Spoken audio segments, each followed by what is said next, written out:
You're listening to Country Squire Radio.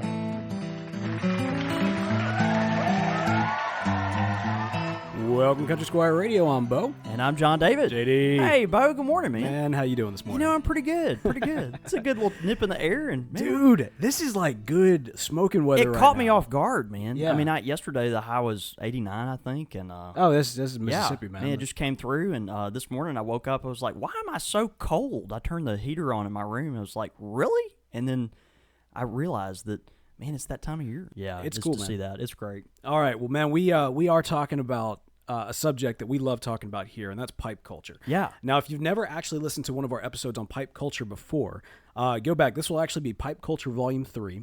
In the first time that we really kind of tackled the subject, we had a theory, which was that aside from the pipe is kind of this thing that connects all of us. I mean, it's the reason why we're here.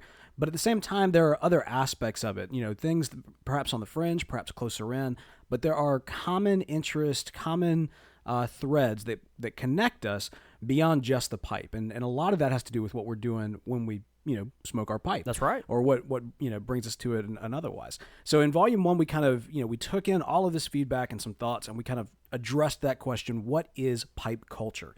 In Volume 2, we took a look at what, the kind of these shared origins. Why did we come to the pipe in the first place?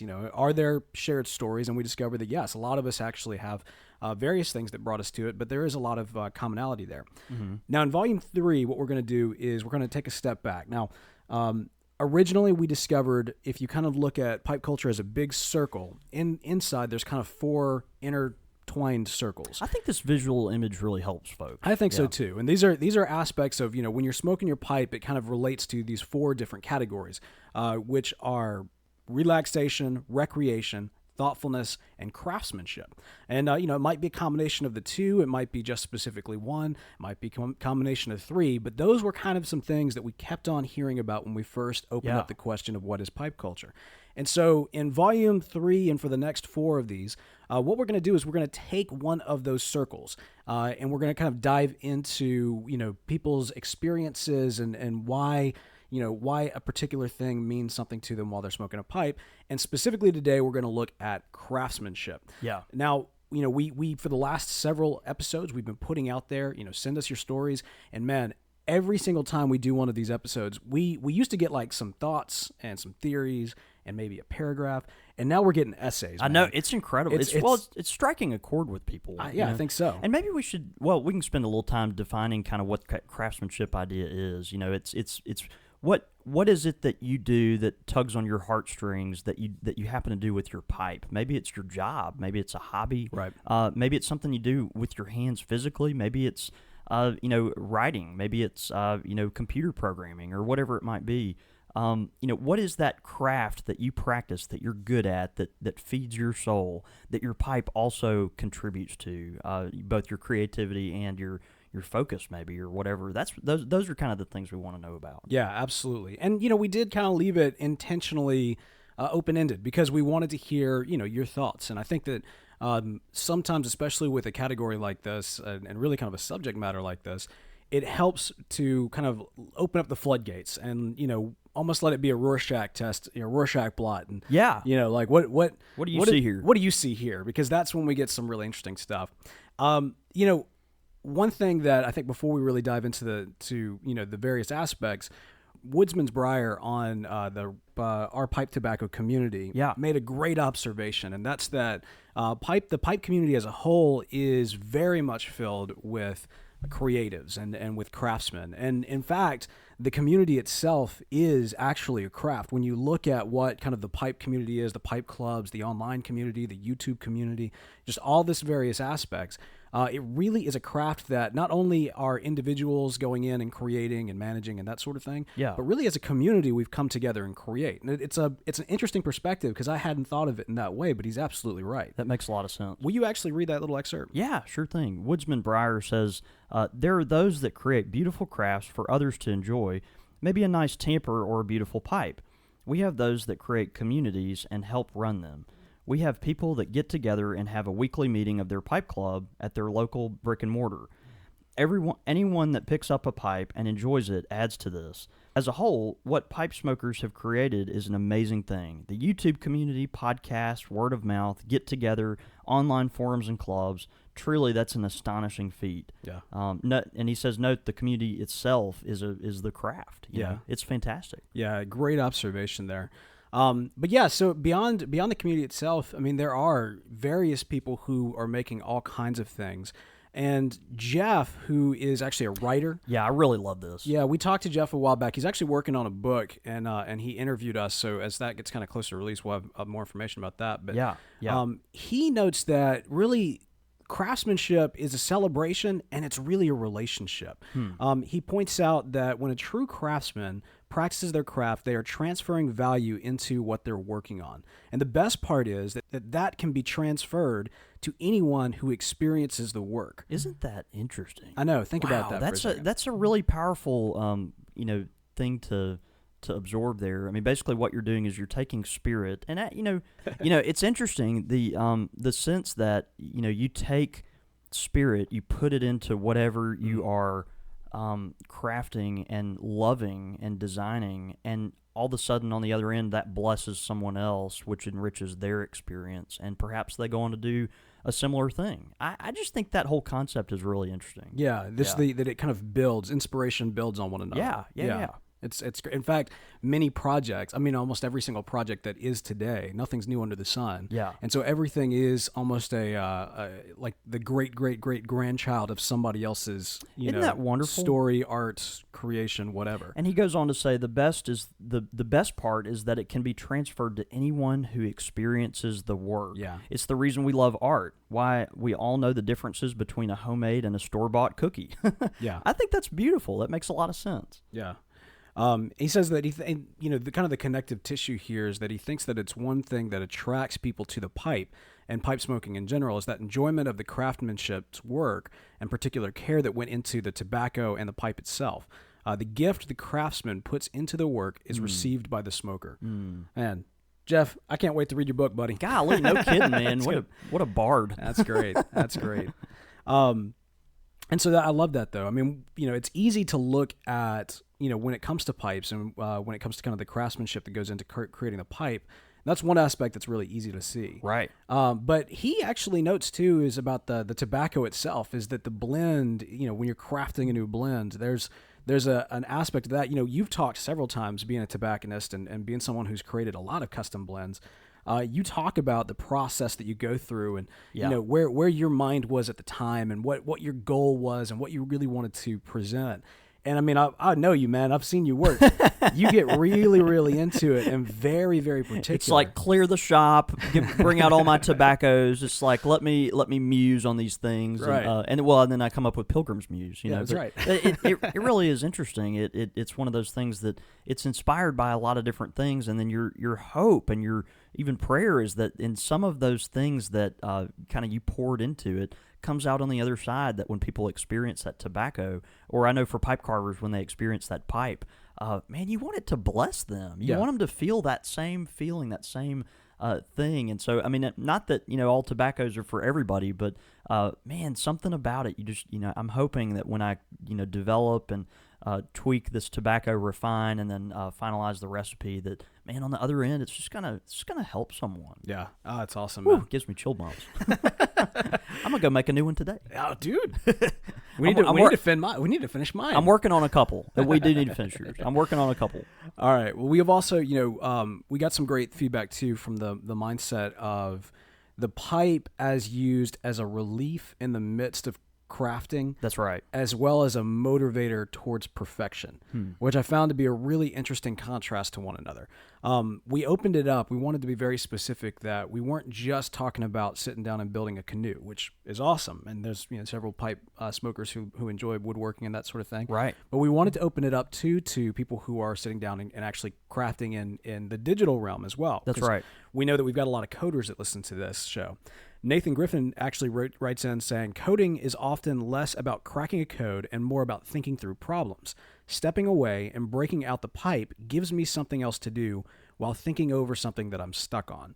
And, you think about that, part of, I've painted before. I mean, I'm not very proud of my paintings. There's a reason why my paintings aren't up in the room here. I've got them in a folder. I like them, and I pull them out every once in a while to remind myself that I did it. You should. Yeah, but I don't. I'm not. I'm not a great painter. All that to say, but I enjoyed doing it.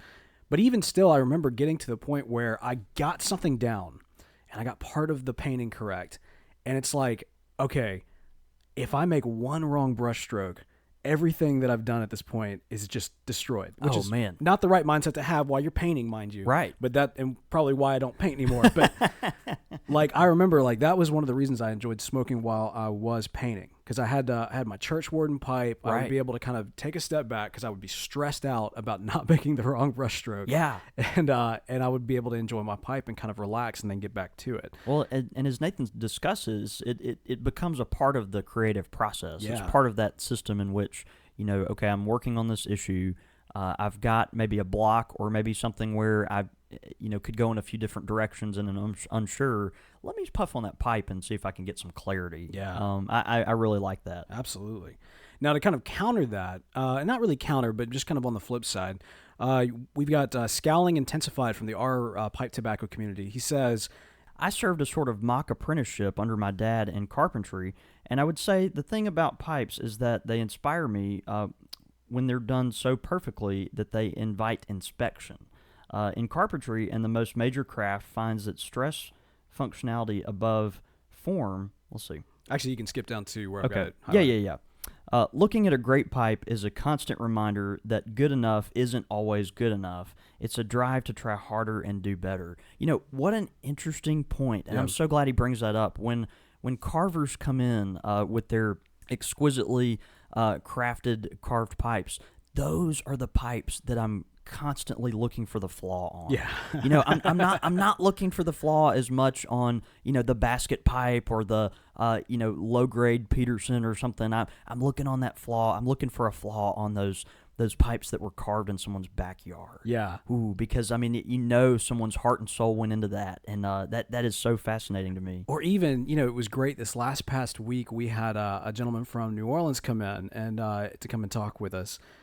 Toby Ducote, yeah. I'm so glad he came. Yeah, it was awesome. Toby, if you're listening, thank you so much for coming. I'm so glad you mentioned that, bud. Yeah, and Toby actually brought with him some pipes from Davrin pipes out of Croatia, and we've actually got several at the shop now. They're Morta pipes, so these are pipes that are made of bogwood.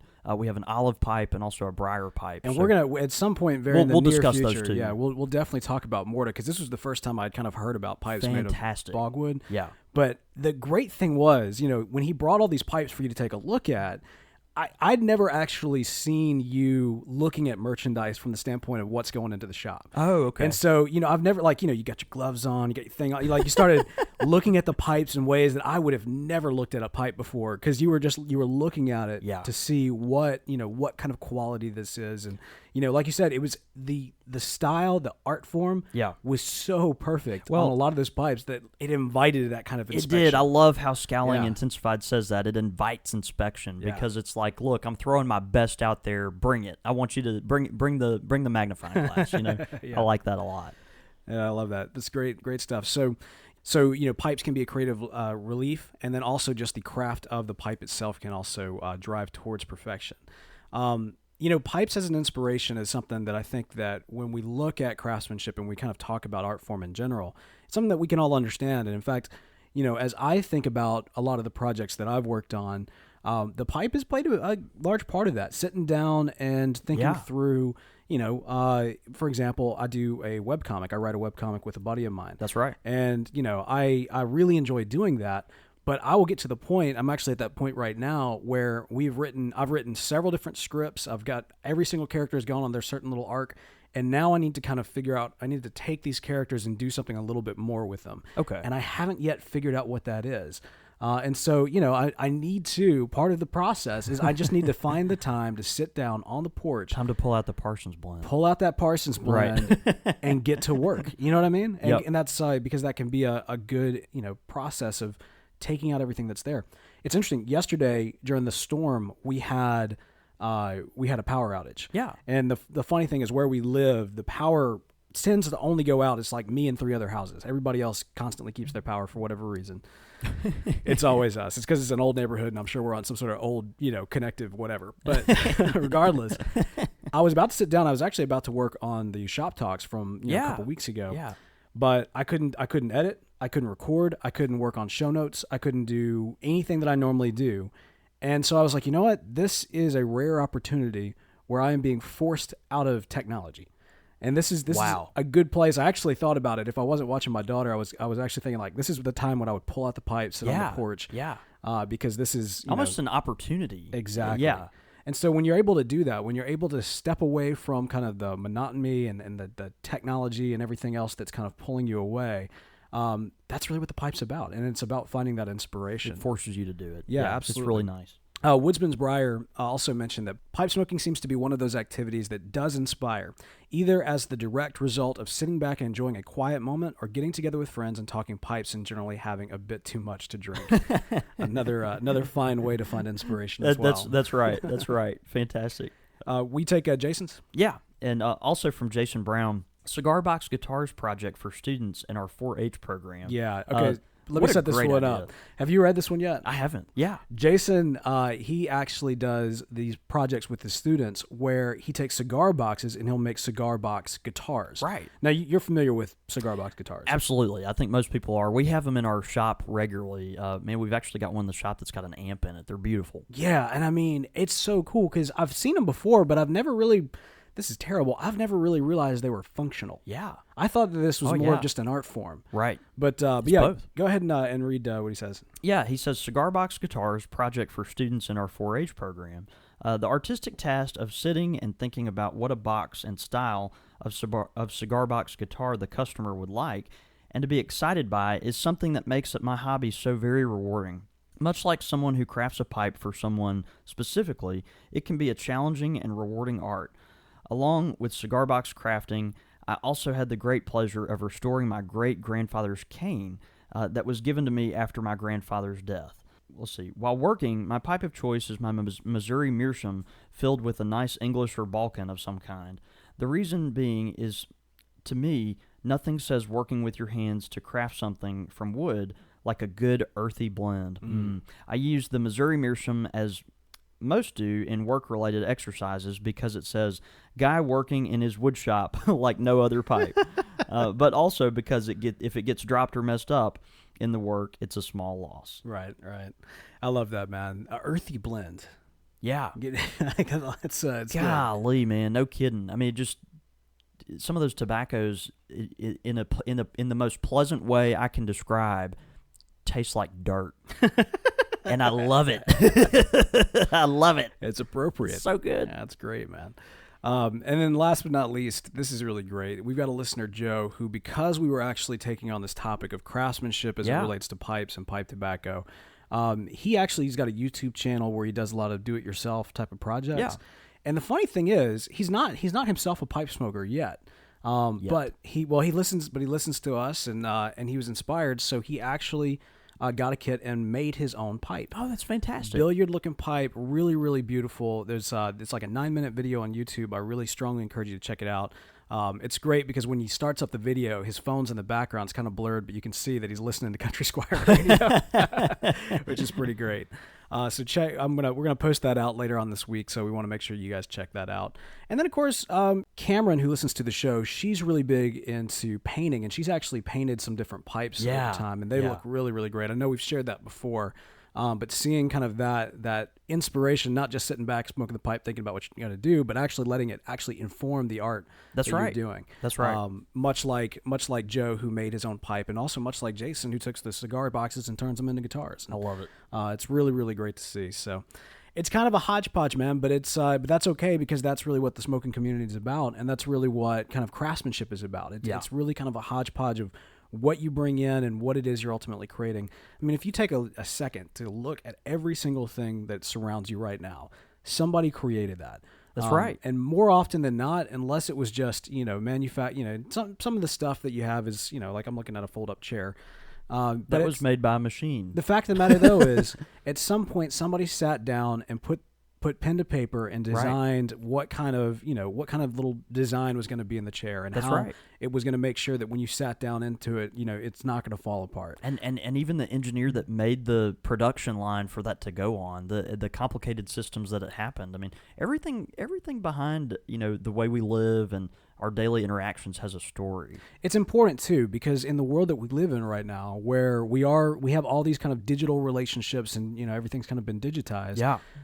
Which to itself is a craft. I mean, we tend to forget that we're not even in our attempts to be an island, whether intentional or not. Right. We're really not, because everything that surrounds us has a story to it, and has kind of come together. Anyway. High concept, I know, but I think it's worth mentioning. Well, and worth thinking about. Absolutely, and I think our listeners responded just in spades to this. I mean, because so many people, the pipe is such a creative element of their, just their outlet, and I think we appreciate everyone that contributed. Absolutely. Pipe question of the week. Pipe question of the week this week comes into us from Joshua. He says, I know it's different for every person, but when I try new tobacco, I can't tell a big difference between the blends. I know I'm new and probably doing several things wrong, but my question is, what blends are your favorite, and what flavor do they have to you? Thanks, and have a blessed day. Joshua, that's a great question. Yeah, this is interesting. We actually hear this a lot from newer pipe smokers, and I think this continues, Joshua. Boy, I'm sorry about my voice. It's crazy. I think this phenomenon for you might continue until you find that one tobacco that really, really sparks something in you. And then, wow, this is kind of strange, but I remember, when I turned 21 and started drinking a few beers here and there, all beer kind of tasted the same until I had a Blue Moon. And, that's going way back. It's not like Blue Moon is some, craft, hard-to-get beer. But, for me, when I'm 21 and all I know is, Natty Light and, Bud Light and Coors, man, that Blue Moon, wow, that one's different, Right. And it is. But it's interesting because the tobacco world, I think, is very similar. Once you find that one tobacco, so it's important to keep trying, but that one tobacco is going to evoke something in you, and you're gonna say, wow, that's what I was looking for when I started smoking a pipe, that thing. And what happens, it's interesting, is when you go back to those other tobaccos that you tried before, I see this all the time. Once you go back to those tobaccos you tried before, you're going to start noticing nuances that you just didn't realize were there. One of our great listeners and really good friends of the shop and the show, Peter M. from right here in Jackson, when he came in the shop and started getting into the pipe to try to get off the cigarettes and stuff, all the tobaccos tasted the same to him. It was so funny. And there were some tobaccos that he just couldn't stand because he was like, man, that just tastes like chewing tobacco and, this and this and this. And then once he found that one blend, he found, let's see, what was that for him? It was Cornishman. He found Cornishman at our shop. And he found that, and then he was like, it's something about the earthiness that affects my tongue almost like Heinz ketchup. It's that thing that just gives me that, it touches all my buttons. And then when he went back to smoking things like, Cherokee, Merriweather, Black Arrow at our shop, he all of a sudden noticed all these different little nuances. And I think that'll happen for you too.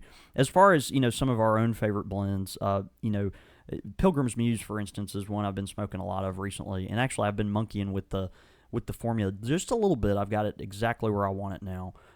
But it's one of those tobaccos that it just evokes outside, summertime, the cool breeze. I don't know. It's just one of those that speaks to you. It speaks to me. I get lots of strength. I get a nice tobacco flavor, but man, it just touches all my buttons. So it's even hard to describe a flavor to it. It's not really a earthy flavor because it doesn't have much latakia in it, but that Perique offers that peppery strength that, man, I just love. And, once you smoke a tobacco like that, I think you'll start to pick out more differences. I think you're exactly right, especially with the comparison to beer, and then also I would say coffee. I think if it takes a second to kind of acquire a taste for it, and it can be intimidating when you're starting out, especially because you don't really know what you're looking for. You just kind of want to try it. In fact, Joe, who I mentioned earlier in the program, when he wrote into us with the link to his video, he mentioned that he's never really smoked a pipe. Yep. But he said he'll probably smoke it once and see if he likes it. And I was like, well, you're probably not going to like it the first time you try it. I mean, I made the comparison. I said it's a lot like the first time you had beer, or the first time you had whiskey, or the first time that you had coffee. Until you actually kind of try some different blends, that's right, and really kind of learn how to appreciate what's there, it can be a little off-putting at first. So you really do have to find that. I would also say, and maybe you might have a different opinion here, but I would say that it's really good when you're starting out to try different aromatics, because it's easy to pick out a lot of differences in some strong aromatics than probably, otherwise. Yeah, that's an interesting point. I would actually tell Joshua to push the limits. Like if he's been smoking a lot of aromatics and is consistently seeing that a lot of those tobaccos taste the same to him, like maybe they smell sweet and smell differently and the room note's different, but for some reason he's just not getting a different kind of palate on those. Man, step out of your comfort zone. Try that. Try that heavy English. Try that Virginia Perique. Try that Balkan blend, and see if that doesn't just spark a little something in you. Those blends, you read the descriptions on them, and some of them, when I talk about stuff that tastes like dirt, and for me that's a good thing, like that's kind of weird, but like check it out, see if that's something that... But at the same time, I mean, like think about when you drink scotch and it tastes like wood, and yet it's amazing. And it's beautiful. It's a great thing. Also, I would mention too, Treasure Island and Blue Ribbon are two tobaccos that it's hard for me. Like, I wish that I could, like, hand those to myself prior to really before I got into the pipe and be like, yes, you can taste a difference on these two, right? Yeah, because Treasure Island is so rum. I mean, it's very, very rum. You taste it. And Blue Ribbon is very, very blackberry. Right. And so those two, I think those are two of the strongest tasting tobaccos that I've ever had. Yeah, a lot of aromatics in my experience can run together a little bit once you get in the real syrupy stuff, but for some reason that Blue Ribbon and the Treasure Island, I think you nailed it, Bo. Those are two that you can really taste the flavor, and I appreciate that, particularly in the summertime. Man, it's very refreshing smoking those two tobaccos. Oh yeah, it is. Nice. Great question. I wish I didn't have to work all morning. I wish that I could work in a tobacco shop. Oh, look at that. Yeah. It's my cross to bear, right? Hey, excellent question, Joshua. Of course, if you've got a pipe question of the week to send to us, you can do so, csr@podastery.com. Quick fire with the Squire. All right. Quick fire with the Squire. Now, I know Pappy Joe's been hooking us up this morning with a couple of different questions. Were you able to pull from those? I was. This is great. Okay, good done. We actually only have 2 questions this morning. They come from listener Pappy Joe, who's very devoted and catches us live, which if you're not catching us live, you should also be. You should definitely be. You can interact with us by tweeting and making fun of the time we start. And the time we start. How we look and all these other things. Yeah. Yeah, okay. Bo, this morning, quick fire. Aerosmith or Led Zeppelin? Led Zeppelin. I think, for me, I have to go with Led Zeppelin. Yeah. Yeah. I mean, you gotta get the lead out every once in a while. Wow. They're one of the most epic bands of all time. I mean, I have, just fond memories of listening to... Some people really don't like Aerosmith, and I'm not one of those people. Yeah. But I think Led Zeppelin. Aerosmith just screams like 90s to me. Like, I think when I think of Aerosmith, I think... And not that that's a bad thing. I'm just saying they scream 90s. Wow. Please continue. Bring it, man. No, all right. I'm just saying that the 90s ends up taking a beating that I don't think it deserves. For the last 5-10 years, I've been sitting back listening to people talk about how the 80s is so much better than the 90s, and the 90s ruined everything. And now the 90s is almost like this joke where, even on Portlandia, the dream of the 90s is alive in Portland. And, you know what? A lot of good stuff happened in the 90s. A lot of great stuff, a lot of great art, a lot of great stories, a lot of, great music happened in the 90s. And I just don't think it's fair that the 90s take such a beating. I know some good therapy groups that can help you work through some of these problems, Bo. I mean, Just saying. That reaction of yours was so instant. It was beautiful. It was beautiful. Oh man, I wish I had some psychology friends right here with me to just analyze this. Dude, I agree, man. I wasn't dissing the '90s. I think, man, that's my decade. That's where I came up. On our. I don't have anything for the '80s because I don't remember the '80s. Yeah, man, the '90s my decade. I like because I did the whole man. I'm a child of the '80s, but I'm not a child of the '80s. I was born in the '80s, but I'm not a child of the '80s. I don't remember when Ronald Reagan was president. Man. I'm a child of the '90s. Yeah, son. baby. I'm happy with it. That's cool. Anyway, no, on panel to screen, the era. I bet you take a lot of heat. The '90s era of television, or specific like cartoons and comic books, gets a lot of hate from time to time. So on panel to screen, we end up kind of championing the '90s as much as we possibly can. Right. And so anyway, it's a bit of a hot topic, hot button issue for me. Okay. I'll take that. That's cool. It's okay. I mean, if the worst thing that comes out of the '90s is Dave Matthews Band, I mean, we can all move on. So, okay. Next question: Grateful Dead or One Direction? I don't know One Direction. I mean, I know that's like a big deal right now, right? Is One Direction a thing? Like that's a thing right now. One Direction. I'm actually really proud that you don't know what One Direction is because most people, if you do know what it is and you're listening to this show, you shouldn't like it. That's not true. If you like One Direction, that's fine. You need to go Google One Direction. Don't do it right now. Okay. But it's a British boy band. They've all got, like the Beatles. Just like the Beatles. Just like them. I mean, like the same everything. Everything's just like them.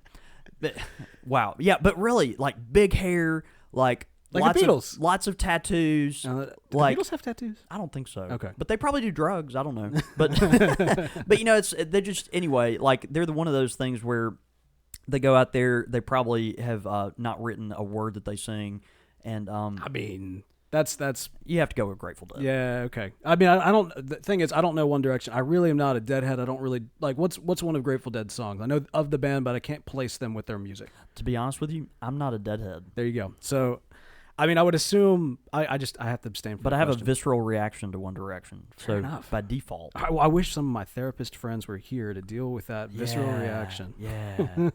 Let's start a group. You want to start a group? In support of the '90s and down with One Direction. Yes. All right, we can do that. I know we won't be alone, but I'm just kidding. Look, man. Look, if you like One Direction, maybe I should Google it. I don't know. Great questions. I always appreciate Pappy Joe hooking us up, especially last minute with those quick fire questions. That's awesome. So thank you, sir. If you've got some quick fire questions to send to us, you can csr@podastery.com. Your thoughts, your comments, listener feedback. My mom wants to remind me that when I got frustrated with her as a kid, I would look at her and say, "Mama, you've got to come into the '90s." And I said that regularly. Thank you, Mrs. Cole. Isn't that fantastic? That's awesome. It's like, Mama, come into the '90s. Come on. That's great. That's great. We have to have your mom on the show. Hey, Mama. We have to have Miss Cole. We'd love to have you on the show. I'd love to have her on, but she's immediately, I can tell right now, she's shaking her head and laughing at you because she's going to turn down this offer. All right. Well, you have an open. But the offer's there. You have an open invitation to come on the show, Miss Cole. You just let me know because we will make that happen. We've got some great listener feedback this week that comes to us through email in relation to our last episode from Eric Karlowski. Now, Eric is really great. He's the manager of the pipe shop that I visited up in Grand Rapids, Michigan. Yeah. Really, really awesome. That's from the Indian River Tobacco Traders up there. He says he's sitting outside the public library waiting the beginning of the Richmond Pipe Show, smoking some Sutliff Breckenridge and his Savinelli Oscar Paul. I love the bowl shape, and I smoke only Burley-based tobaccos in it because that is what seems to work best. Love it, man. That's really, really great. He also sent in a picture, and I think we posted that to social. If not, we definitely will. Yeah, absolutely. All right, man. The next one comes from 1VHF1 on iTunes. He says, love it. Hey guys, great podcast. I spent a lot of time in my car at work listening to podcasts, and yours has become one of my favorites. I love the topics and the upbeat vibe of the show. Keep up the great work. Just wish I was in your area so I could come by the shop. Thank you so much, man. We if you're ever in the deep, dirty South, man, come visit.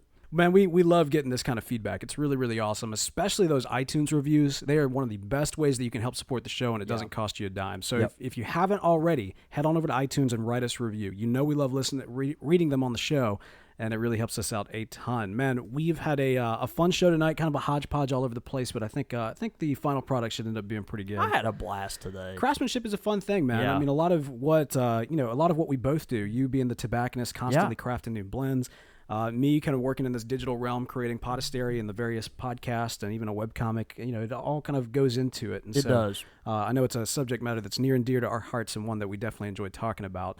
What a great show. Man, let's go out and have a day. I had fun. Hail State.